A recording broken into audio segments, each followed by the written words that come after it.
Howdy. Here we have Ratchet's rival in the Nest subline, Lockdown, a figure that I imagine many of you have wanted me to review for some time now. Ignoring all the modifications, the car mode is more realistic compared to the animated version, which was kinda futuristic looking. Of course, this one has a lot more spikes on the car's body, and those on the hubcaps are even larger than on animated Lockdown. While appropriately evil, it feels like the designers had the urge to make this car look as sinister as possible and kinda overdid things a little bit. As such, it doesn't look like it belongs in the movie line. Then again, a character like Lockdown would just slap these modifications on himself without a care in the world. ROTF Lockdown has a lot more green paint on him, which, combined with everything else, makes for a pretty good colour scheme, whereas the animated version was relatively bland. Personally, I'd have preferred black over the dark brown used as a main colour, though it's not a bad choice by any means. Some nice details include the exhaust pipes on his doors, which are well moulded and painted and everything. He also has his iconic engine block on his hood, which, like Ratchet's rifle, has this keystone shape at the bottom. While the rifle can't fit on Lockdown's hood, the engine can be plugged onto Ratchet's roof. But, well, I think this speaks for itself, don't you think? The transformation is actually very different from the animated version. For example, the legs are formed from the front of the car rather than the sides.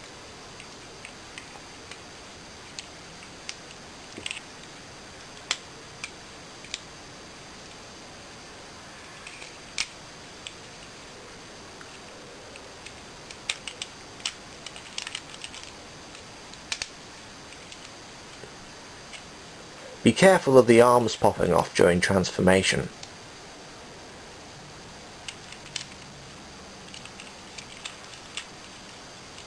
But its intention is more or less the same, to create a tall, creepy looking robot.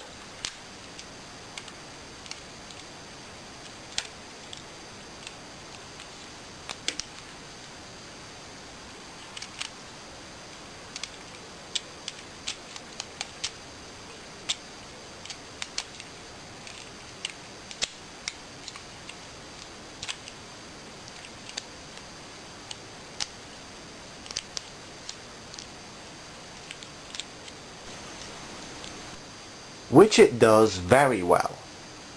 This is pretty much a movie-fied version of the animated character.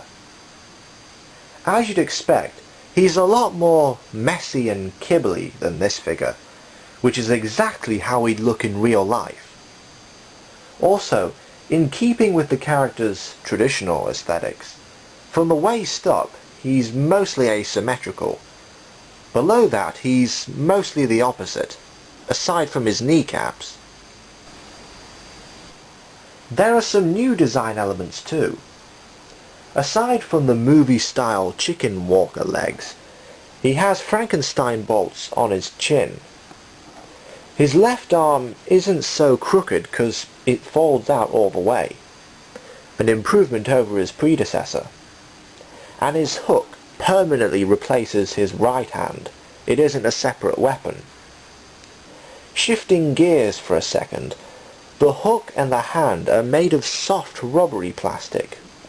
This is obviously for safety, but I know this annoys some people. Articulation is very nice, thanks to all the joints he has. But be careful of the shoulders. They're rather loose and will need stiffening.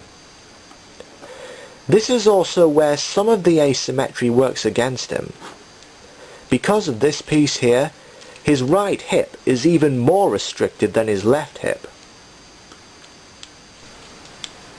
His head is actually on multiple ball joints. it can either slouch or stretch up all the way.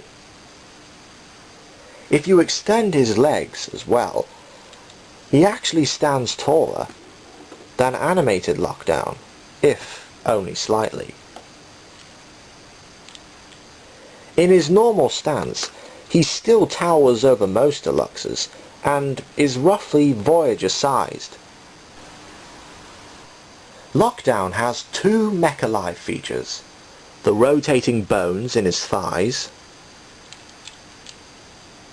as well as the hook's piston. The engine block can plug into his left arm, much like the animated's EMP generator, except this doesn't really look like a weapon to start with. As mentioned in my review of Ratchet, Lockdown can use his rival's rifle, but there's no place on Ratchet for the engine block to go, so Ratchet's pretty screwed, huh? Corrected image from my last review. Overall, I like Revenge of the Fallen Lockdown as much as his predecessor, and have trouble recommending one over the other. Of course, this one is still available in stores, so you should pick it up while you can. Next, I'm back to reviewing the Scouts, starting with Breakdown.